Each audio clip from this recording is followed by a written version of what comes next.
विघ्नेश्वराय वरदाय सुरप्रियाय लंबोदराय सकलाय जगद्विताय नागाननाय श्रुतियज्ञविभूषिताय गौरीसुताय गणनाथ नमो नमस्ते।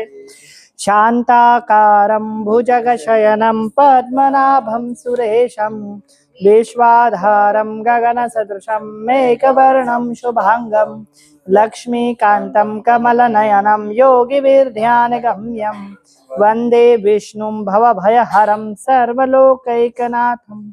अवधूतचिंतन श्री गुरुदेव दत्तं कर्पूरगौरं करुणावतारं संसारसारं भुजगेन्द्रहारं सदा वसन्तं हृदयारविन्दे भवं भवानी सेतु।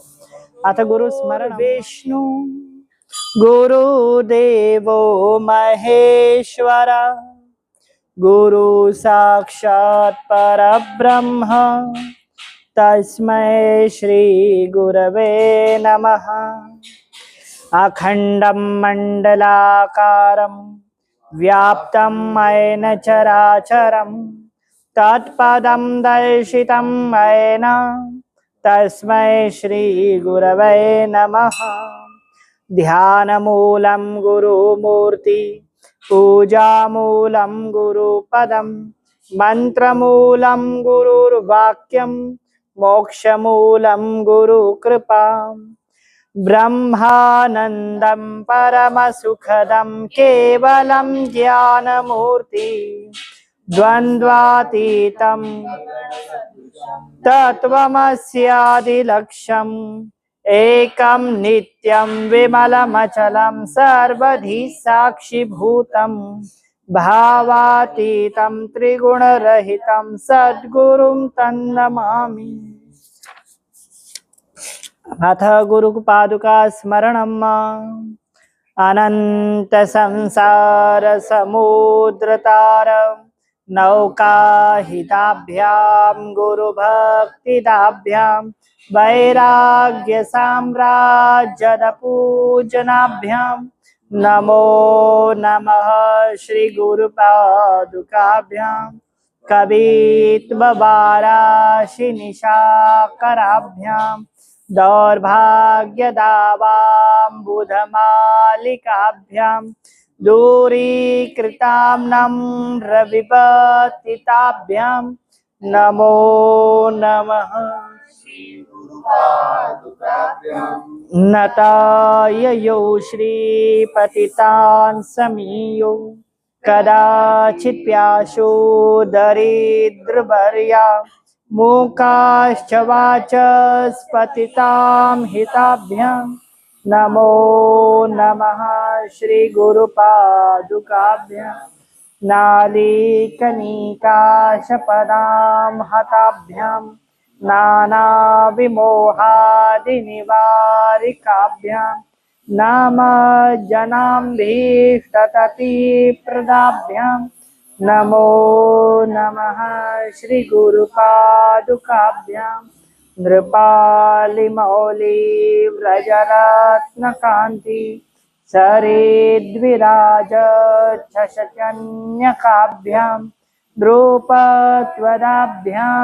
नतलोकपङ्क्ते नमो नमः श्री गुरुपादुकाभ्यां पापान्धकारार्कपरम्पराभ्यां तापत्रयाहीन्द्रखगेश्वराभ्यां याडाब्धिसंशोषणवाडवाभ्यां नमो नमः श्री गुरुपादुकाभ्यां समाधिषट्कप्रदवैभवाभ्यां समाधिदानं व्रतदीक्षिताभ्यां रमाधवाङ्घ्रि स्थिरभक्तिदाभ्यां नमो नमः श्री गुरुपादुकाभ्यां स्वार्चापराणाम्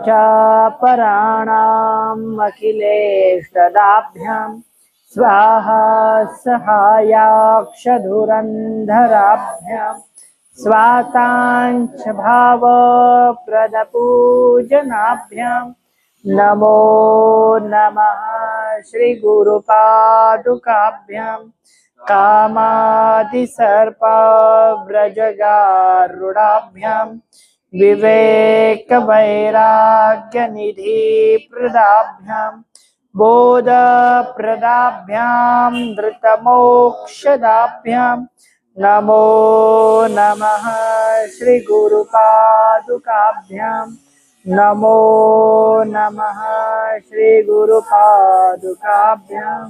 नमो नमः श्रीगुरुपादुकाभ्यां वंशी विभूषितकरान्नवनीतदाभा पीताम्बरां दरुणबिम्बफलान्धरोष्टां पूर्णेन्दुसुन्दरमुखान्धरविन्दनेत्रां कृष्णान् परं किमपि तत्त्वमहं न जानेमि सच्चिदानन्दरूपाय विश्वोत्पत्त्यादिहेतवे तापत्रयविनाशाय श्रीकृष्णाय वयं नमः वरहापीडं नटवरवपुकर्णयो कर्णिकारं बिभ्रदवासकनककपिशं वैजयन्तीं च मालां रन्धार्वेणु अदरसुदयां पूर्णयद्गोपवृन्दये वृन्दारण्यं सपदरमणं प्राविशद्गीतकीर्ति रामाय रामभद्राय रामचन्द्राय वेदसे रघुनाथाय नाथाय सीताय पतये नमः यस्य स्मरणमात्रेण जन्ममृत्यु हि बन्धनात् प्रमुच्यते नमस्तस्मै विष्णवे प्रभुविष्णवे भक्तिभक्त भजवन्त गुरु चतुर्नाम बपुए तिनके पद बंधन किए तो नाशत विघ्न अनेक विष्णु जी सुनिए विनय सेवक की चित लाय कीरति कुछ वर्णन करूं दीजे ज्ञान बताए अत्रिसुताय विद्महे अनुसुईया नंदनाय धीमहि तन्नो दत्तात्रेय नमो नमः अवधूत चिंतन श्री गुरुदेव दत्त। आज कितना अध्याय?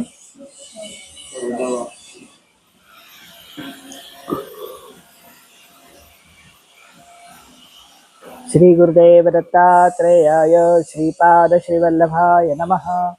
अध्याय 14वा। सायन देवावरील प्राण संकट टळले। श्री गणेशाय नमः।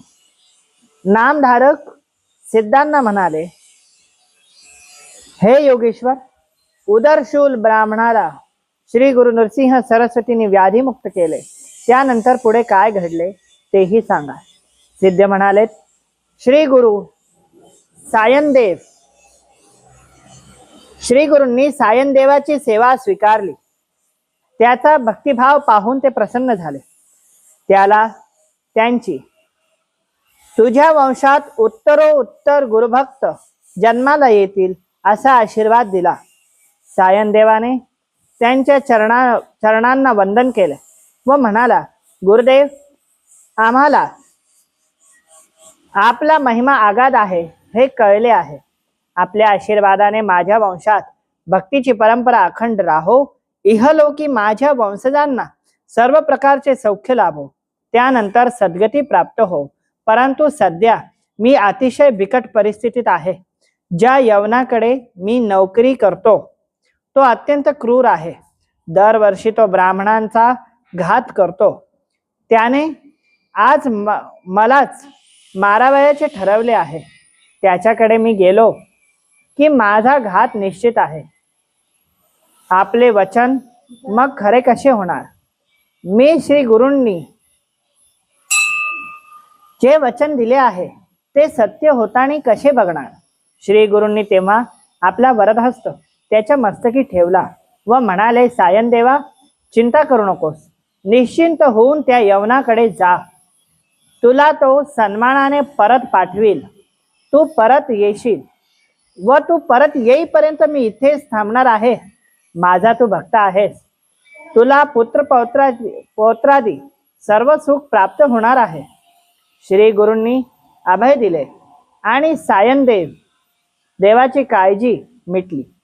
तो यवनाकडे गेला आपल्या समोर त्या यवनाच्या रूपाने साक्षात यमच उभा आहे असे त्याला वाटले. यवनाने सायनदेवाला पाहिले. तो काय, त्याला तो अग्नीसारखा भयंकर तेजस्वी दिसला. हा काय चमत्कार आहे हे त्याला कळेना. त्याची बुद्धी कुंठित झाली. तोंडातून शब्द निघेना. तो संतापाने अक्षरशः थरथरत होता. त्याचे उग्र रूप पाहून सायनदेव भीतीने श्री गुरूंचा धावा करू लागला. यवनाला त्याच्याकडे पाहून चक्कर आली. कसा बसा तो घरात गेला. पलंगावर पडताच झोपी गेला. त्याला तेवढ्यात एक भयंकर स्वप्न पडले. त्यामध्ये शस्त्राघात करून एक तेजस्वी ब्राह्मण त्याच्या शरीराचे तुकडे तुकडे करीत असे. असे दृश्य त्याला दिसले. तो दचकून जागा झाला. त्याच्या हृदयातून त्यावेळी प्राणांतिक कळा येत होत्या. तो घाबरला. या ब्राह्मणाचा घात केल्याने आपलाही मृत्यू अटळ आहे हे त्याच्या लक्षात आले. धावत जाऊन त्याने सायनदेवाचे पाय धरले. तुम्हाला येथे कोणी बोलावले? कृपा करून आपल्या घरी जा असे म्हणून त्याला वस्त्रे आभूषण देऊन निरोप दिला. प्राण संकट टळले होते. श्री गुरूंना भेटण्यासाठी सायनदेव आतुर झाला होता. आतुरतेने धावत नदी तीरी तो आला. कृतज्ञतेने गुरुचे पाय धरले. यवनाकडील वृत्तांत गुरूंना सांगितला. अक्षरशः गडबड लोळून तो श्री गुरूंच्या चरणी सर्व वृत्तांत सांगत असे. गुरु, आपणच माझे रक्षण करते आहात. आपल्या कृपेनेच मला जीवनदान मिळाले आहे. तुमची सेवा हाच आता माझा धर्म. मला तुमच्या बरोबर न्या. तेव्हा श्री गुरु म्हणाले, सायनदेव, तीर्थयात्रेसाठी आम्ही दक्षिणेकडे निघालो आहोत. 15 वर्षांनी परतून येऊ तेव्हा तुझ्या गावाजवळ राहू मुलाबाळांसह. त्यावेळी तू मला भेटायला ये. आता तू घरी जा, सुखाने संसार कर. सायनदेवाचे श्री गुरूंनी सांत्वन केले आणि त्याची समजूत घालून त्याला घरी पाठविले. तीर्थयात्रा करीत शिष्यांसह वैजनाथ क्षेत्री श्री गुरु आले. तेथे स्वतः कोठेही प्रगट न करता गुप्तपणे वैद्यनाथ या क्षेत्री ते राहिले. नामधारक म्हणाला, महाराज, आपले अस्तित्व गुरूंनी तेथे प्रगट केले नाही. त्या शिष्यांना त्यांनी कोठे पाठवले तेही मला सांगा. सिद्ध म्हणाले, सांगतो. गुरुचरित्र अतिशय थोर आहे. जेवढे सांगण्यात येईल तेवढे कमीच, म्हणून तू शांतपणे ऐक. आज के इस 14वें अध्याय में बताया गया है सायनदेव नाम के ब्राह्मण पर. ये सायनदेव नाम के ब्राह्मण एक यौवन यानी मुसलमान धर्म के राजा के पास में काम करते थे. और मुसलमानी राजा हर एक ब्राह्मण को महीने में एक बार बलि दिया करता, मार डालता था. कोई तो भी कारण पूछता है, कुछ ना कुछ त्रुटि देखता है और मार डालता. इस बार सायनदेव को बुलाया गया, थोड़ी एक भूल होने की वजह से सायनदेव को मारने की कोशिश करने के लिए. और उतने में सायनदेव ने गुरु के चरण पकड़ लिए और कहने लगा, गुरु श्रेष्ठ, मुझे तो उसने बुलाया, आज तो मुझे मार डालेगा. आपने तो आशीर्वाद दिया कि मेरे वंश में गुरु भक्ति होगी. अगर मैं जिंदा ही ना बचूं तो मेरा वंश कैसा होगा और गुरु भक्ति कहाँ से? गुरु ने कहा, जा, वो तेको वस्त्र आभूषण देकर सम्मान करके वापस भेजेगा. यवन तुझे मार नहीं सकता. तू मेरा शिष्य है, मेरा भक्त है, तुझे कुछ नहीं हो सकता. जब सायनदेव गए तो क्या चमत्कार, यवन ने तलवार उठाई उस राजा ने और जैसे सायनदेव पर चलाने की कोशिश की, सायनदेव के पास तपता हुआ एक महासिद्ध पुरुष दिखाई देने लगा. अब इसे तो बड़ी भयानक चिंता हो गई कि यहाँ पर तो सायनदेव था, ये महापुरुष आए कौन है. तलवार छूट गई और जैसे तलवार छूटी वहां पर भिन्न भिन्न उग्र शक्तियां दिखाई देने लगी. सायनदेव डर गया, परेशान होने लगा. उसके छाती में चमक निकलने लगी, हृदय में पीड़ा होने लगी. भीतर गया, आराम करने लगा तो स्वप्न में उसको दिखाई दिया कि किसी ब्राह्मण ने उसके टुकड़े टुकड़े कर डाले. जैसे दचक के वो उठ गया, डर गया. उसने तुरंत कह दिया, अगर मैंने गलती से भी इस ब्राह्मण को मार दिया तो आज मेरा मरना तय है, इसीलिए मैं इसको मारूंगा नहीं. तुरंत कहा कि ब्राह्मण श्रेष्ठ, आपको बुलाया किसने? ये लो, आभूषण ले लो, धन ले लो, आप चले जाओ, यहाँ से चले जाओ. मैं इसके आगे कोई ब्राह्मणों को नहीं मारूंगा. चले जाओ, मेरे प्राण की रक्षा हो जाए, चले जाओ. आपके ये हुआ कैसे? तो सायनदेव ने कहा कि ये सब मेरे गुरु की कृपा है. कान पकड़ लिए यवन राजा ने, मुसलमान राजा ने, हिंदू के विरोध में नहीं जाऊंगा ऐसा प्रण ले लिया और सायन देव वहां से निकले। सायन देव ने जैसे वस्त्र लिए वैसे सायन देव नाम के ब्राह्मण भागे चले आए। गुरु बैठे थे एक नदी के तट पर, गुरु के पास चले गए, गोदा नदी के तट के ऊपर चले गए, गोदावरी के दक्षिण गंगा जी, और जैसे कि वहां पर रख दिया वो सामग्री, गुरु के चरण पकड़ लिए, लोटांगन देने लगे, गड़बड़ लोटांगन देने लगे और साष्टांग दंडोती प्रणाम करके रोने लगे। हे गुरु श्रेष्ठ, आप ही मेरे प्राण के रक्षक हो, आप ही स्वामी हो, आप ही सर्वस्व हो, आप ही के कारण मैं बचा हुआ। सारा वृत्तांत तो गुरु को सुना। गुरु हंसने लग गए और कहने लगे, सायन देव, मैंने कहा था ना तेरे प्राण की रक्षा होंगी। गुरु पर अटूट श्रद्धा करने वाले व्यक्ति का कभी निपात नहीं हो सकता, यही संपूर्ण सत्य है। सायन देव ने कहा कि मुझे आपके चरण में ले लो, मुझे दीक्षा दे दो, चाहे गृहस्थ रखो चाहे सन्यास कर लो, जो करना है करो, पर आपके साथ रह दो। गुरु ने कहा अभी नहीं, अभी तो जा, संसार कर, घरदार कर, 15 साल बाद मैं वापस यहाँ पर आऊंगा, फिर तेरे गांव के पास रहूंगा, तब तो तेरे बच्चे नातू पंतु जो भी है उनके साथ दर्शन को आना, बहू बेटे के साथ दर्शन को, तब कदाचित मैं रख लूंगा। शिष्य ने गुरु को कैसे समर्पण हो जाना? शिष्य ने गुरु को समर्पण कैसे होना, यह तो बहुत रहस्यमय विधान है और बहुत समझने वाले को ही समझ पाएंगे। सबसे पहले शिष्य तो ये जाने, गुरु ये मानवी देह नहीं है। जैसे कि मैंने शुरुआत में कहा था, गुरु में मनुष्य बुद्धि रखना पातक है, मानवी देह नहीं। शिष्य यह जाने कि गुरु कोई मानवी देह नहीं है। उसके बाद गुरु श्रेष्ठ में वो ऐसा भाव रखे कि इन्हीं के कारण मेरे को परमार्थ की प्राप्ति होगी, भगवत प्राप्ति होगी। गुरु ने दिए गए मंत्र को संपूर्ण श्रद्धा, एक निष्ठता से, चाहे शरीर बैठने दे चाहे ना दे, निष्ठता से उसने जाप करना चाहिए। और जब जाप करे तब वो हरि और गुरु में कोई भेद न रखते हुए हरि रूप ही गुरु को धारण करे। ऐसे समझे कि हमारे गुरु कोई मनुष्य न होकर उनके हृदय के अंदर स्वयं भगवान ही विराजित है। जो कह रहे ये प्रभु वाणी, जब वो दमदम से अभ्यास योगेन कौन्तेय, भगवान कृष्ण कहते हैं अभ्यास योगेन कौन्तेय, हे अर्जुन अभ्यास से ही हर एक चीज प्राप्त की जा सकती। जब वो ऐसे गुरु वचनों को पालते जाएगा, उसको धारण करते जाएगा, उस पर अवलंब करते जाएगा, उस पर वो पूरे नियम के साथ पालन करते जाएगा, प्रतिपालन करते जाएगा, तब उसको समझ आ जाएगा। फिर दमदम से उसकी बुद्धि खुद ब खुद गुरु के अंदर समर्पित भाव होते जाएंगे।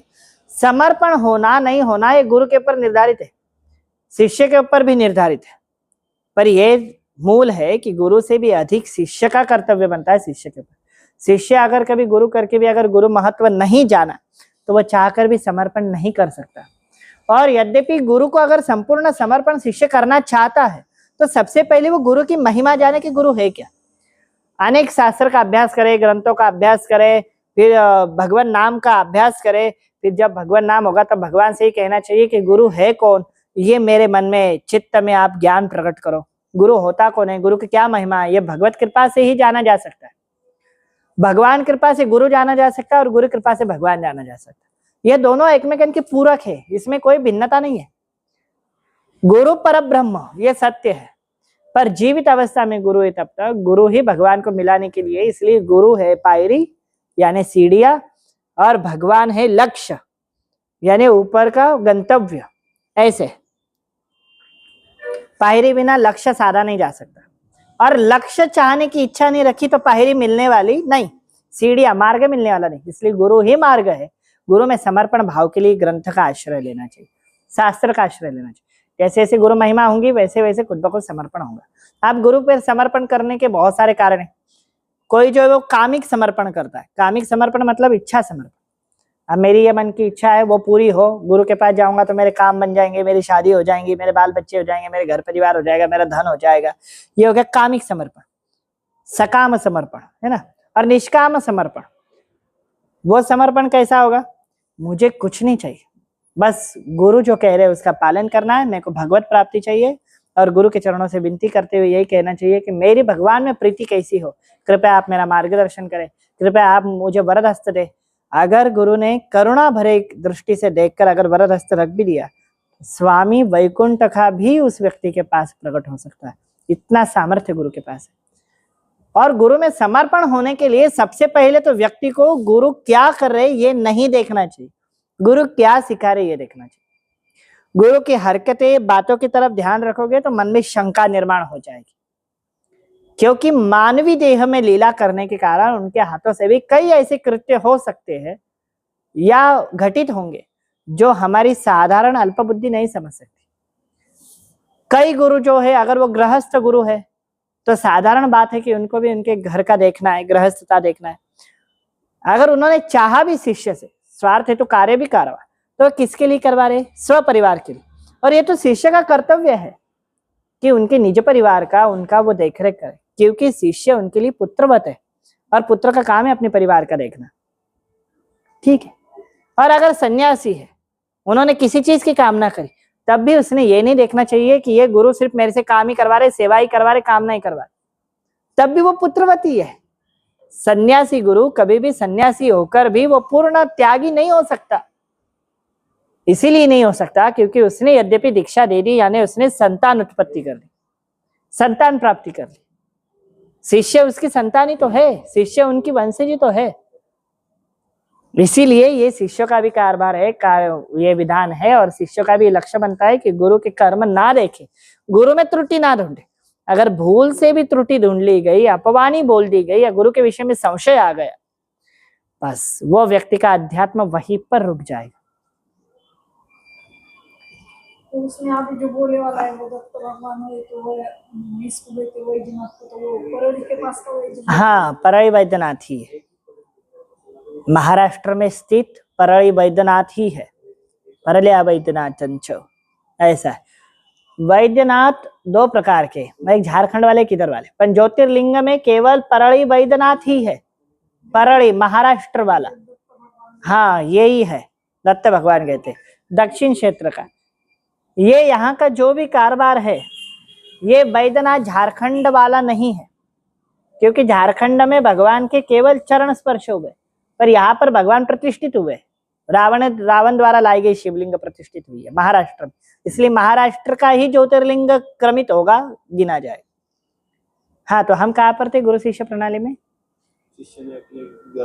शिष्य ने गलती से भी शंका कर ली तो फिर उसके अध्यात्म रुक जाएगा। फिर इसके ऊपर एक चीज और एक बता दूं, अगर उसका अध्यात्म भक्ति में मन ना लगे, अगर कुछ है, तो उसको परिपूर्ण करने के लिए या उसको वृत्तांत करने के लिए, मतलब आगे वापस से चलाने के लिए, भक्ति में मन लगने के लिए, वो व्यक्ति ने साधु सेवा करनी चाहिए, संत सेवा करनी चाहिए, भक्त सेवा करनी चाहिए, गौ सेवा करनी चाहिए, मंदिर तीर्थ यात्रा में झाड़ू लगानी चाहिए, साफ सफाई गुहारू सेवा करनी चाहिए, स्वच्छता सेवा, तो वापस से उसका वो गुरु अपराध कदाचित कम होगा। पर गुरु अपराध दोष कम करना शक्य किसी को भी नहीं। सर्वश्रेष्ठ परम तत्व और परम श्रेणी जो है वो है नाम महाराज, नाम प्रभु। किंतु नाम महाराज भी गुरुद्रोह नष्ट नहीं कर सकते। ऐसा कोई दोष नहीं, ऐसा कोई संकट नहीं, ऐसा कोई पातक नहीं जो नाम महाराज खत्म नहीं कर सकते। मंत्र देवता स्वयं ब्रह्म है, मंत्र देवता स्वयं ब्रह्म है, तो नाम महाराज पर ब्रह्म है। किंतु पर ब्रह्म को जो भी अशक्य है वो चीज एक ही, वो है गुरुद्रोह, और दूसरी कोई चीज है तो वो है भक्त द्रोह। इसलिए भक्त और गुरु का द्रोह स्वीकार्य किसी को भी, वेद भगवान भी स्वीकार, वेद साक्षात पर ब्रह्म, वेद स्वयं ही भगवान शिव है, भगवान विष्णु है, भगवान ब्रह्म है, माता सरस्वती भी वेद ही। वेद में अगर किसी भगवान का नाम आ गया तो समझ लेना कि वो स्वयं भगवान का ही मूल रूप है, पर उसके उपरांत भी वो गुरु द्रोह क्षम्य नहीं कर सकते। गुरु से आप मानो जो रिश्ता निभा सकते हो, आप उनको माता पिता मान सकते हो, आप भाई मान सकते हो, आप बहन मान सकते हो, आप पुत्र रूप में देख सकते हो, आप चाहो तो विशेषता से वो वही माँ है, वही बाप है और वही भगवान भी हो सकते, ये भी बात सही। किंतु ये भी बात है, भूलवश हमने अगर कोई संबंध जोड़ा है, पर उस संबंध के रहते हुए भी अगर हमसे अपमान हो जा रहा है, गुरु का अपमान हो जा रहा है, जैसे कोई माता रूप में देख रहा है, पिता रूप में देख रहा है, और उसमें भी बोलते बोलते अगर उसने अड़बंग वाणी कुछ तो भी बोल दी, कोई तो भी त्रुटिजन्य वाणी बोल दी, तो भी उसको उतना ही अपराध दोष लगेगा। हाँ, पर अगर कभी गुरु करुणा मूर्ति है इतना होने के उपरांत भी गुरु ने कारुण्य भाव से अगर मस्तक पर हाथ फेर दिया, नहीं नहीं बच्चा, कुछ नहीं बेटा, कुछ नहीं, कोई मस्तक, कोई दोष नहीं लगेगा, कोई दोष नहीं। गुरु को पता चले, इसीलिए अगर हमसे अपराध पीछे भी हुआ तो आज भी शास्त्र कहते हैं गुरु के सामने जाकर बोल दो कि तुमसे अपराध क्या हुआ, बोल दो। भगवान के सामने जाकर बोल दो कि तुमसे अपराध क्या हुआ। अगर बोलोगे तो बच गए, नहीं बोलोगे और छुपा के रखोगे तो फिर बहुत कठिन बात है। ठीक है, और कोई शंका? अभी वापस से हम गुरु चरित्र के पास जाते। ऐसा कहते हुए गुरु ने क्या कर दिया, फिर सायन देव को समझदारी कह दी, बता दिया। और उन्होंने बताया है सायन देव को कि अभी 15 साल बाद मैं वापस से आऊंगा, तब तू बाल बच्चों के साथ आना। अवधूत चिंतन श्री गुरुदेव दत्त। 15वां अध्याय कौन सा है? वैजनाथ क्षेत्र में गुरु का वास्तव्य। अभी वैजनाथ जी का सुनना था ना, अभी इसमें वैजनाथ जी का आया है, देखो अभी। श्री गुरुदेव दत्तात्रेयाय श्रीपाद श्री वल्लभाय नमः। अध्याय 15वां, वैद्यनाथ क्षेत्र का महात्म्य और गुरु का गुप्त अज्ञातवास। गुरु का अज्ञातवास, ठीक है। सिद्ध म्हणाला, नामधारका, तू खूपच चांगला प्रश्न केला आहेस. मी आता काय सांगतो ते लक्षपूर्वक ऐक. परशुरामांनी पूर्वी समस्त पृथ्वी ही क्षत्रिय रहित केली आणि ब्राह्मणांना ती दान दिली. ती दान देऊन पश्चिम समुद्राकडे ते गेले, परंतु त्यांनीही ब्राह्मणांचे समाधान झाले नाही. अधिक जमीन मिळवावी म्हणून त्यांच्यापाशी ते गेलेत. परशुराम त्यांना त्यांचा लोभ पाहून कंटाळले आणि त्यांच्या त्रासाला कंटाळून त्यांचा त्रास टाळण्यासाठी ते सागराच्या एका बेटावर जाऊन राहिलेत. आज भी मैं बोलूं तो मलुक पीठाचार्य जी, श्री राजेंद्र दास जी महाराज, इन्होंने आज भी कहा है कि गंगा सागर के आगे एक बेट है, वहां पर परशुराम जी आज भी जीवित है, सदैव दर्शन देते हैं. कई साधु संत महंत भक्तों ने जीवित अवस्था में भगवान परशुराम जी के दर्शन किए. परशुराम जी कौन है? हाँ, प्रभु विष्णु जी के अवतार है. पण है कौन? इनके माता पिता का नाम क्या है? हाँ, माँ रेणुका और नहीं, हाँ, भगवान जमदग्नि, गुरुश्रेष्ठ जमदग्नि. माहुरपुर, मातापुर निवास बोलते. मातापुर यानी माहुर, मातृ का भूमि बोला जाता है. माताओं ने 64 जोगिनियों को प्रकट करके साधना कर ली थी और स्वयं अम्बा ही रेणुका जी के रूप में, रेणु राजा की पुत्र के रूप में जन्म लिए. रेणु राजा ने तपस्या की थी, माँ आप जन्म लो. भवानी ने ही रेणुका जी के रूप में जन्म लिया और उन रेणुका जी ने साधना की, तपस्या की. तब भगवान विष्णु ने एक अवतार लिया, नाम था सुराम, दिव्य राम और सुराम. और उसके बाद क्या नाम पड़ा? परशुराम. भगवान शिव जी के शिष्य थे, शिव जी उनके गुरु है. और परशु, खंडा उनके हाथ में दे दिया था. परशुराम जी क्या बता रहे, इन्होंने क्या कह रहे गुरु चरित्र के मध्य में कि उन्होंने क्षत्रिय रहित, क्षत्रिय ने सभी क्षत्रिय नहीं मारे थे. अगर क्षत्रिय रहित होता तो राम जी के पिताजी दशरथ जी कहां से आते? सियाजू के पिताजी जनक जी कहां से आते? उन्होंने जो पापी थे, अधर्मकृत क्षत्रिय थे, उनका नाश कर दिया. उनकी जगह जो उन्होंने जीत ली थी, वो जगह उन्होंने ब्राह्मणों को दान दे दी. पर ब्राह्मण लालचग्राही हो गया था. ब्राह्मणों को 5 जनों का श्राप है, 5 जनों का श्राप. किसका श्राप है? पहले तो लक्ष्मी जी का श्राप है, तुम लालच वृत्ति से रहोगे, है ना. और लक्ष्मी कभी ब्राह्मणों के घर नहीं, लालच वृत्ति, लक्ष्मी कभी ब्राह्मणों के घर नहीं टिकेगी. पहला लक्ष्मी जी का श्राप. दूसरा माता पार्वती जी का श्राप. क्या श्राप था माँ पार्वती जी का? नहीं पता? पता है कि नहीं? नहीं पता? चलो मैं बता. तुम अनन्य वेद गर्भ का ज्ञान जानोगे, लेकिन तुमसे कभी अहंकार नष्ट नहीं होगा. मैं पना तुम में अधिक रहेगा. ये माँ पार्वती का श्राप है. तीसरा श्राप गणेश जी का है. क्या है मालूम? गणेश जी बुद्धि की देवता है, बुद्धि के देवता है ना. देवता बोलो चाहे देवता बोलो, भगवान ना पुरुष लिंग होते ना स्त्रीलिंग होते, वो तो भगवत रूप है, चाहे वो रूप में प्रकट हो सकते हैं. गणेश जी माँ पार्वती के पुत्र, इनने श्राप क्या दिया ब्राह्मणों को? तुम सबको ज्ञान सिखाओगे पूजा पाठ, लेकिन तुमको वो ज्ञान समझ नहीं आएगा. इसीलिए हर एक पढ़ा हुआ चीज का मूल मूल अर्थ कभी कभी किसी को समझ आता है, किसी को समझ नहीं आता। अब कई जन कहेंगे ऐसा कुछ नहीं, तो हम ग्रंथ का प्रमाण देते।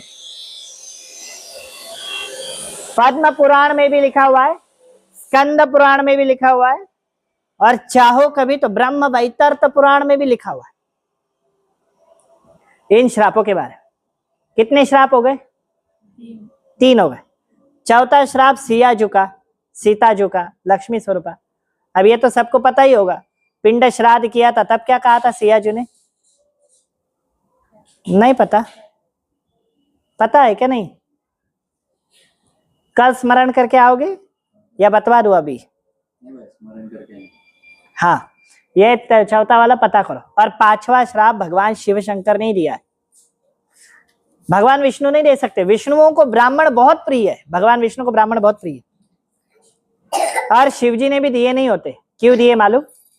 जिस विष्णु की आराधना ब्राह्मण कर रहे थे, जिन नारायण की आराधना ब्राह्मण कर रहे थे, उन्हीं नारायण को अभद्र शब्द उनके मुख से निकल गया, और अभद्र शब्द निकलने की वजह से भगवान शिव ने श्राप दे दिया। और श्राप ये दिया कि ये कहे या ना कहे, इससे कई जन को बुरा भी लग जाएगा। नहीं, ठीक है। कलयुग के अंदर सबसे पहले तामसता अगर कोई फैलाएगा तो वो ब्राह्मण समुदाय ही रहेगा। इसीलिए तामस बुद्धि, क्रोध बुद्धि, ये भगवान, क्योंकि भगवान शिव को नहीं, संहारक है, और उनको मालूम है कि कलयुग का अंत होना निश्चित है। कौन करेगा? ठीक है। पर वही भगवान शिव ने यह भी वरदान दिया है, श्राप देने के बाद क्या वरदान दिया है? भगवान विष्णु का कलयुग के विश्राम का जो अवतार होगा, कल के अवतार, वो विष्णु यश नामक ब्राह्मण के घर ही होगा, और वो ब्राह्मण इस विश्व से, कलयुग से अलिप्त होंगे। उसके बाद फिर वो संबल क्षेत्र में आएंगे, और संबल में फिर विष्णु यश नाम के ब्राह्मण के घर पे कल की अवतार होगा। ये भी वरदान भगवान शिव ने ही दिया है ब्राह्मणों को। ये संबल गांव है क्या लोग है? संबल क्षेत्र है, संबल गांव है। अभी झारखंड और मध्य प्रदेश के बीच में संबल है। कई जन कहते हैं झारखंड वाला अलग या मध्य प्रदेश वाला अलग, तो संबल बहुत बड़ा है। झारखंड और मध्य प्रदेश दोनों के बीच में आधा आधा आता है। झारखंड नहीं, छत्तीसगढ़, क्षमा करें हमारे मुंह से झारखंड निकल गया ना, छत्तीसगढ़, इनके बॉर्डर पर ही संबल है। और विष्णु यश नाम के जो ब्राह्मण है, या जो उनकी जो प्रजाति बताई गई, वो आज भी बद्रीनाथ के माणा गांव के पास रहते हैं। आगे उनको दुनियादारी का कुछ भी पता नहीं। जैसे श्रीलंका में एक आदिवासी समुदाय, रामेश्वरम के पास भी श्रीलंका में भी, जहाँ पे हनुमान जी आज भी जाते, वैसे वहां पर भी एक ब्राह्मणों का समुदाय जिसको दुनियादारी का ये जो टेक्नोलॉजी के जो प्रकार है, ये कोई भी आधुनिक अभियान उनको मिला नहीं है, यंत्र मिला नहीं है। वो अभी भी जूने पद्धति से ही रहते हैं। और जो भगवान कल्की की जो माता होंगी, माँ होंगी, वो कर्नाटका क्षेत्र की होंगी। इसलिए कर्नाटका में भी एक गांव है जहाँ पे आज भी ब्राह्मण जो उनके पास चले गए तो सिर्फ वेद ही सिखाएंगे, बात भी संस्कृत में ही करेंगे। वहां पे बाहर के आधुनिक यंत्र नहीं चलता, वहां पे कुछ भी नहीं। वो बाहर से कुछ नहीं लेते, ना राशन लेते, ना कुछ लेते, ना कुछ, खुद ही उगाते, खुद ही खाते, खुद ही प्रशिक्षण देते। चाहो तो कर्नाटका में आप देख सकते हैं, वहां की उनकी माता जी होंगी। आज भी अपर ब्राह्मण समुदाय है। ठीक है, अभी बस एक ही श्राप हमने सुनाया नहीं जो सियाजू ने बोला था, गया में जो पिंड श्राद्ध किया था। गंगा जी को दिया था, तुलसी जी को दिया था, गौ माता को दिया था, गैया मैया को भी दिया था, ब्राह्मण जी को भी दिया था। तो ब्राह्मण जी का ये पंच श्राप है। इसीलिए ब्राह्मण जब वेद गर्भ पढ़ते, वेदांत पढ़ते, ओतप्रोत पढ़ते, तब एक था अगर उन्होंने गुरु दीक्षा। और हाँ, सबसे विशेष बात हम कह रहे हैं, ये भी सुनो, यह श्राप जिसने गुरु दीक्षा ली है, त्रिकाल संध्या कर रहे, उनको नहीं लागू होता। जिसने गुरु दीक्षा नहीं ली, त्रिकाल संध्या नहीं कर रहे हैं, उनकी बुद्धि भ्रष्ट हो जाएगी, और कलयुग का प्रभाव बहुत शीघ्र उन्हीं पर ही पड़ेगा। अभी देखना, ब्राह्मणों के अंदर भी भिन्न भिन्न शाखा है, ऋग्वेदी, यजुर्वेदी, सामवेदी, अथर्ववेदी, देशस्थ, कोकणस्थ, और ये एकमेकन को स्वीकार ही नहीं कर रहे। हर मनुष्य में भिन्न भिन्न प्रजातियां हो गई, पर जातियां मूल में कोई है ही नहीं। जाति एक ही है, वो है मानव जाति। और वर्ण 4 है, ब्राह्मण, क्षत्रिय, शूद्र, वैश्य। ठीक। शूद्र यानी अपवित्र नहीं, शूद्र यानी जो अपने कष्ट से, अपने श्रम से खाता है, जो मेहनत करेगा, जो धर्म रक्षा, मेहनत से धर्म रक्षा। शूद्रम, द्र शब्द का अर्थ है मेहनत, शु शब्द का अर्थ है जो अपनी शुद्धा को परिपूर्ण करे अपनी मेहनत से, वो शूद्र, जिसके अंदर बहुत सारी प्रजातियां आती है, ऐसा है।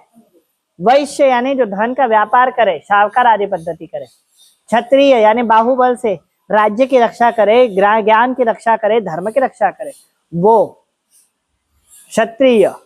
ब्राह्मण, ब्राह्मण यानी वो जो ज्ञान चलाए, वेद गर्भ जाने, शास्त्र की दीक्षा दे, शिक्षा दे, शस्त्र और शास्त्र दोनों सिखाए, वो ब्राह्मण। ब्राह्मण सिर्फ वेद गर्भ ही नहीं जानते, वो शास्त्र शस्त्र विद्या भी जानते, 64 कलाओं में निपुण होते, पाक कला, नृत्य कला, पुष्प कला, धनुर्विद्या यानी शास्त्र कला, चिकित्सा कला, चिकित्सा विद्या, ये सभी विद्याओं में पारंगत होते, वो समझे आप। इसीलिए ब्राह्मण सर्वश्रेष्ठ है। पहले ब्राह्मणों का भरण पोषण राजा करते थे, इसके लिए ब्राह्मणों को भिक्षा मांगने की आवश्यकता नहीं थी। पर ब्राह्मणों को जैसे कलयुग का चरण बढ़ते गया, वैसे वैसे थोड़ा थोड़ा विचार अपविचार आने लगे, जिसके कारण भिक्षा मांगने की एक परंपरा प्रारंभ हो गई, वो भिक्षा मांगने लगे।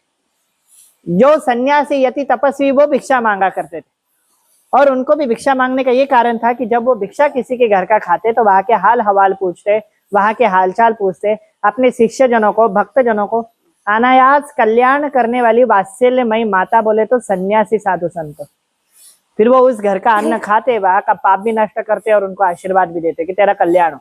इसलिए दत्तात्रेय आज भी भिक्षा मांगते, नवनाथ जी आज भी कुछ कुछ नाथ है जो आज भी भिक्षा मांगते, साधु संत तपस्वी जो आज भिक्षा मांगते। इसीलिए ब्राह्मणों का श्राप भी बताया मैंने, बाकी की चीजें बताई। ब्राह्मणों के गुरु कौन है, कोई बोलेगा? नहीं पता। बृहस्पति, लेकिन बृहस्पति ब्राह्मण है ना, बृहस्पति के गुरु कौन है? भगवान नहीं पता। देव गुरु बृहस्पति के गुरु है भगवान शिव, स्वयं भगवान शिव। एक दीक्षा उनने पिता से भी ली है, एक दीक्षा भगवान शिव से भी ली है, पर मूल गुरु उनके शिव जी ही है। वैष्णवाणाम यथा शंभो, यानी ब्राह्मणों के गुरु कौन हुए? शिव जी। वैष्णवों के आदि आचार्य भगवान शिव जी। इसीलिए उनको आज भी त्रिकाल संध्या के बाद शिवलिंग पूजन अत्याधिक आवश्यक है। अब हम देखेंगे स्वामी श्री नरसिंह सरस्वती महाराज जी शंकराचार्य दीक्षा से दीक्षित हुए, उनके गुरु का नाम ना ले वही उत्तम। महत्त गुरु भगवान उनके श्री गुरु से उनने दीक्षा ली, पर उसके उपरांत भी रोज उनकी चरण पूजा जब होती थी या उनके स्नान समाराधना होती थी, तब क्या होता था? वहां पर रुद्र अष्टाध्यायी के पाठ होते थे। आज भी आप अगर गंधर्वपुर, गानगापुर जाओ तो वहां पर एक छोटी सी शिवलिंग है उनके चरण पादुका के साथ। शिवलिंग शिवो परम तत्व चिदानंद रूपम शिवो हम शिव, शिव तत्वम परम रूपया। और आराधना वो प्रिय, उनके इष्ट देव कौन थे? भगवान लक्ष्मी नरसिम्हा। भेदाभेद कहीं बचा है? हरिहर एक ही तो है, केवल दिखने को अलग दिख रहे, पर वो एक ही तो है। इसीलिए इनमें भेद नहीं। ब्राह्मणों को आज भी त्रिकाल संध्या के अंदर कुछ कुछ शब्द है वो पाठ करना पड़ता है, और जो इष्ट द्वारा दिए गए मंत्र है या गुरु द्वारा दिए गए मंत्र है या इष्ट की कोई नामाक्षरी, उसकी माला फेरना पड़ती। और माला कैसी फेरना पड़ती मालूम? 16 माला है। षडश यानी 6, षोडश यानी 16। षोडशम कृत्वाय करमालिकाम त्रिकाल संध्यायाम आचमने पात्राय कृत्वाय। उसके बाद फिर गायत्री हृदयम स्मरेत, गायत्री हृदय में स्मरण करना चाहिए। उसके बाद 24 मुद्राएं होती है ना कुछ, हाँ, जो सीखने वाले बच्चे उनको पता है, जो सन्यासी होती है वो भी करते हैं, अन्यथा वो साधना योग तपस्या भी करते। यही अब वैद्यनाथ जी का महत्व क्या कह रहे देखो। जब परशुराम जी के पास ब्राह्मण गए तो वो परेशान हो गए। पहले परशुराम जी कहाँ गए थे? नीलांचल। नीलांचल पता है आपको? जगन्नाथपुरी। लेकिन नीलांचल जाकर भी वो सुनने में बहुत ज्यादा परेशान हो गए थे कि ये बहुत लालच कर रहे हैं, बहुत सारी वृत्ति कर रहे हैं, फिर एक बार ऐसा हुआ कि उन्होंने उस समुद्र के बीच में एक बेटे वहां चले गए भगवान परशुराम जी। और क्या है देखो, बेटावर जाऊन राहिले साधूचे महात्म्य वाढले की साधू असाधू आणि धूर्त हौशे नवशे गवशे अशी असंख्य लोक त्यांच्या दर्शनास गर्दी करतात। म्हणून परशुराम जसे गुप्त राहिलेत तसेच स्वामी नरसिंह सरस्वती महाराजही गुप्त राहिलेत। प्रत्येकांचे काही ना काही गाराणे असतातच आणि ते आपल्या गुरूंकडे येतातच। म्हणून साधूच्या कृपेने आपली अडचण दूर व्हावी असे प्रत्येकाला वाटत असते। हे चक्र कधीही थांबत नसते। हे चक्र कधी, हम जिस गुरु के पास जाते आचार्य के पास जाते, देखना वो आचार्य पूर्ण हो जाएंगे, शिव हो जाएंगे। कदाचित वो सबकी दुख दूर करते करते करते खुद ही शिव हो जाते, खुद ही विश्राम हो जाते, परब्रह्म में लीन हो जाते, सदानंद हो जाते। पर मांगने वाले की इच्छा कभी खत्म, कोई ना कोई आते रहता, कोई उनके विषय में विचार नहीं करता। ये स्वयं गुरु कह रहे हैं। साधूला या सर्व गोष्टींमुळे तपश्चर्येसाठी वेळ आणि एकांत मिळत नाही। ही गोष्ट श्री गुरु नरसिंह सरस्वतींना चांगलीच माहित होती। लोकांचा त्रास उपद्रव होऊ नये म्हणून ते वैद्यनाथ या क्षेत्रात गुप्त रूपाने राहिले। ये बात गुरु नरसिंह सरस्वती को मालूम थी, इसीलिए दत्तावतार नरसिंह सरस्वती महाराज जी ने गुप्त रूप से वैद्यनाथ परळी में अपना अज्ञातवास करना प्रारंभ कर दिया। आपल्या शिष्यांनाही त्यांनी दूर ठेवले। त्या सर्वांना पाचारण करून ते म्हणाले, तुम्ही सर्वजण तीर्थयात्रेत जा, भारतभर भ्रमण करा, नंतर श्रीशैल पर्वतावर या। शिष्य म्हणाले, श्री गुरु, गुरूंच्या चरणाशी सर्व तीर्थ असतात। श्रुती स्मृती पुराण आणि वेदही शास्त्रही तेच म्हणतात, म्हणून तुम्ही आम्हाला दूर का लोटत आहात? आम्ही तुमच्या चरणातच सर्व तीर्थांची यात्रा केली आहे, हे आम्ही जाणलो आहेत, आमची उपेक्षा करू नका। तेव्हा श्री गुरु म्हणाले, तुम्ही संन्यासी आहात हे लक्षात घ्या। 5 दिवसावर कोणत्याही संन्यासानी एकाच ठिकाणी राहू नये असा संकेत आहे, तरी त्या नियमांचं तुम्ही पालन करा आणि ते तुम्ही केलेच पाहिजे। त्यासाठी तीर्थयात्रा करावी, चंचल मनास आवर घाला, स्थिर करा, त्यानंतर एका जागी वास्तव्य करा। लोकांचे कब वास्तव्य, एक जगह पर कब वास्तव्य कर सकते हैं? जब चंचल मन को तुम जीत लोगे, तुम्हारी अवस्था को जीत लोगे। गुरु कहते हैं, देखो तुम सन्यासी हो, जाओ तुम तीर्थयात्रा करो, भारत भर घूमो, पहचानो वहां पर कौन भगवान है, क्या उनकी महिमा है, क्या तीर्थ क्षेत्र की महिमा है, क्या तीर्थों की महिमा है, क्या भक्तों की महिमा है। अनुभव लो, उतार चढ़ाव लो जीवन का। फिर उसके बाद श्रीशैल मल्लिकार्जुन पर आओ, मैं आपको वहां पर मिल जाऊंगा। और कह दिया, क्या कहते हैं कि आप जाओ। तब शिष्य कहते कि नहीं, गुरु के चरण में ही समस्त तीर्थ है, आप मुझे दूर क्यों लौट रहे हो? शास्त्र वेद पुराण सभी तो गाते हैं, आपने भी कहा है कि गुरु महिमा अगाध है, आप स्वयं अवधूत दत्तात्रेय हो, हमें दूर क्यों ढकेल रहे हो? तब उन्होंने कहा कि तुम सन्यासी हो, एक जगह पर रुकना ये सन्यासी के लिए नियम में नहीं है, आप उसका पालन करो। जाओ, जब तक तुम्हारा मन और बुद्धि तुम जीत ना लो तब तक तीर्थ यात्रा का भ्रमण करो, जब जीत लोगे तब तुम वहां पर आ जाना। और क्या क्या कहते हैं देखो, जाने से पहले कहते, लोकोपकाराचे अनुभव घ्या, धर्माचे ज्ञान घ्या, हे आवश्यक आहे। तीर्थासाठी मी तुम्हाला पाठवत आहे, म्हणून तीर्थाटन करा, पुढे यात्रा पूर्ण करा, बहुधान्य संवत्सरा श्रीशैल क्षेत्र तुम्ही या, आमची तेथे तुम्हाला भेट होईल। शिष्य म्हणाले, श्री गुरुदेवा, तुमची आज्ञा आम्हाला प्रमाण आहे, तुमची आज्ञा आम्हाला प्रमाण आहे। आम्ही आता कोणकोणत्या तीर्थक्षेत्रात जाऊन परत यावे याविषयी मार्गदर्शन करा। त्या शिष्यांना श्री गुरूंनी प्रथम काशी क्षेत्री जाण्यास सांगितले, तेथून गंगा यमुना सरस्वती करुणा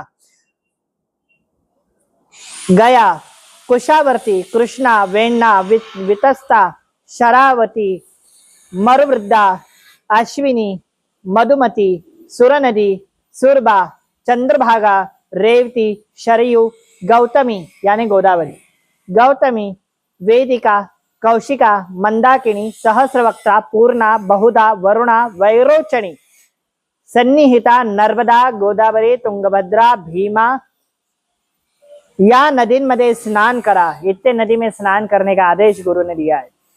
आजूबाजूंची गावे परिसर पहा, प्रत्येक ठिकाणी कृच्छ व्रत करा, त्रिवेणी संगमावर स्नान करा, तपश्चर्या करा, ऐसे गुरुंनी सांगितलंय. कृच्छ व्रत म्हणजे प्रायश्चित. कृच्छ व्रत पता है आपको कैसे करते? चंद्र के अनुसार भोजन करते. कृच्छ व्रत, चंद्र जब उतरता है तब एक एक घास छोड़ देते, एक घास पे ही रहेंगे. पहले दिन 15 घास खाएंगे, दूसरे दिन 14 घास, 13, 12, 11, 10, 9, 8, 7, फिर 6, 5, 4, 3, 2, 1. और जिस दिन अमावस्या होंगे उस दिन कुछ भी नहीं खाना, निराहार रहना. फिर दूसरे दिन चंद्र बढ़ेगा, तब अनाज बढ़ाना. फिर 1, 2, 3, 4, 5, 6, 7, 8, 9, 10, 11, 12, 13, 14, 15 ऐसे अनाज खाते. इतना ही एक घास खाना. ये कृच्छ व्रत है. फिर इस व्रत के अंदर पानी में कभी खड़े रहकर साधना करनी है, कभी पंचाग्नि के बीच में बैठकर पंचाग्नि साधना करनी, कभी डोंगर पर साधना करनी, कभी वृक्ष के नीचे, कभी एकांती साधना करनी, कभी सभी के बीच में साधना करनी.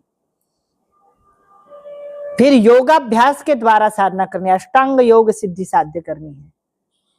कृच्छ व्रत और तपस्या करने बोले तो उसमें अष्टांग योग साधना है. कृच्छ व्रत में प्रायश्चित होता है. मिल गया अन्न तो ठीक, नहीं मिला तो श्री सीताराम, ऐसे कृच्छ व्रत होता है. पानी पी लो, पानी मिला तो ठीक, नहीं मिला तो वो भी नहीं लेना. कोई कोई लौंग घोट कर पिए, कोई फल खाता, कोई पत्ते खाता है. ध्रुव जी ने 6 वर्ष के आयु में भगवान नारायण की प्राप्ति कर ली थी. अंतिम समय में विश्राम में तो उन्होंने और कितने दिन में प्राप्त किया मालूम? सिर्फ 6 महीने में ही. 6 वर्ष के आयु में 6 महीने में ही भगवान विष्णु को प्रकट कर लिया. समझा नहीं कुछ? 6 किती त्रिक 6? हाँ, यानी 2 3 6. 2 महीने अन्न खाया, 2 महीने फल खाया, 1 महीना पत्ते खाए और 1 महीना कुछ भी नहीं खाया. जैसे प्राण कंठगत हो गए वैसे भगवान आ गए. ऐसे कृच्छ व्रत होता है बहुत सा कठिन. कृच्छ यानी प्रायश्चित. त्रिवेणी संगम में तपस्या करने का आदेश गुरु ने दिया है. उसके बाद आपल्या शिष्यांना त्यांनी नैमिषारण्य, पुष्कर, बद्रीनाथ, केदार, कुरुक्षेत्र, महालय, सेतुबंध, रामेश्वर, कोटी, धनुषकोडी, कुब्ज, कोकामुखी, प्रसाद, विजय, गंगासागर, जगन्नाथपुरी, गोकर्ण, शंखकर्ण, अयोध्या, मथुरा, द्वारका, गया, शालिग्राम क्षेत्र यानी नेपाल में मुक्तिनाथ, भीमेश्वर, कुशातर्पण, रामेश्वर, पद्मनाभ, श्रीरंगम, कुंभकोण, हरेश्वर, गाणगापूर, नृसिंह तीर्थ, चंद्रकुंड, कोल्हापुर, भीलवड़ी, अमरजा, युगालय, शूर्पालय, पीठापुर, शेषाद्री, मणिगिरी, गिरनार, वृषभाद्री, श्रीशैल, मल्लिकार्जुन इत्यादी अनेक तीर्थस्थानाची महिमा सांगून त्या ठिकाणी जाण्याची आज्ञा दिली. इत्यादी क्षेत्र की महिमा बोली और वहां पर जाने की आज्ञा दी. मग श्री गुरूंनी वैद्यनाथ येथे गुप्त निवास केला. अवधूत चिंतन श्री गुरुदेव दत्ता. आत्मल लक्ष्मी नरसिंह राजा. जय विजयी भव, दिग्विजयी भव, श्रीमदखंडा श्री विजयी भव. श्री विद्याधरी राधा सुरेखा श्री राखीधर श्रीपादा. जय विजयी भव, दिग्विजयी भव, श्रीमदखंडा श्री विजयी भव. माता सुमति वात्सल्यामृत परिपोषित प्रभु श्रीपादा. जय विजयी भव, दिग्विजयी भव, श्रीमदखंडा श्री विजयी भव. सत्य ऋषीश्वर दुहितानंदन वापनार्ययुत श्री चरणा. जय विजयी भव, दिग्विजयी भव, श्रीमदखंडा श्री विजयी भव. सावित्री काटक कचक नन पुण्य फल भारद्वाज ऋषि गोत्र संभवा. जय विजयी भव, दिग्विजयी भव, श्रीमदखंडा श्री विजयी भव. द्यौ चौपाती देव लक्ष्मी गण संख्या बोधित श्री चरणा. जय विजयी भव, दिग्विजयी भव, श्रीमदखंडा श्री विजयी भव. पुण्य रूपिणी राजमांब सुत गर्भ पुण्य फल संजाता. जय विजयी भव, दिग्विजयी भव, श्रीमदखंडा श्री विजयी भव. सुमति नंदन नरहरि नंदन दत्त देव प्रभु श्रीपादा जय विजयी भव दिग विजयी भव श्रीमदखंड श्री विजयी भव पीठिका पुर नित्य विहारा मधुमति दत्ता मंगल रूपा जय विजयी भव दिग विजयी भव श्रीमदखंड श्री विजयी भव इति वापनाचार्य कृत सिद्ध मंगल स्तोत्र संपूर्णम अवधूत चिंतन श्री गुरुदेव दत्तात्रेयाय श्रीपाद श्री वल्लभाय नमः। महाराष्ट्र के बाहर श्री दत्त का अवतार हुआ है, सिर्फ इतना ही पता है। अधिक से अधिक कोई दत्त आराधना नहीं कर पा रहा है, तो मैं इतना नक्की बता दूं, दक्षिण भाग में दत्त आराधना होती है, महाराष्ट्र में भी होती है।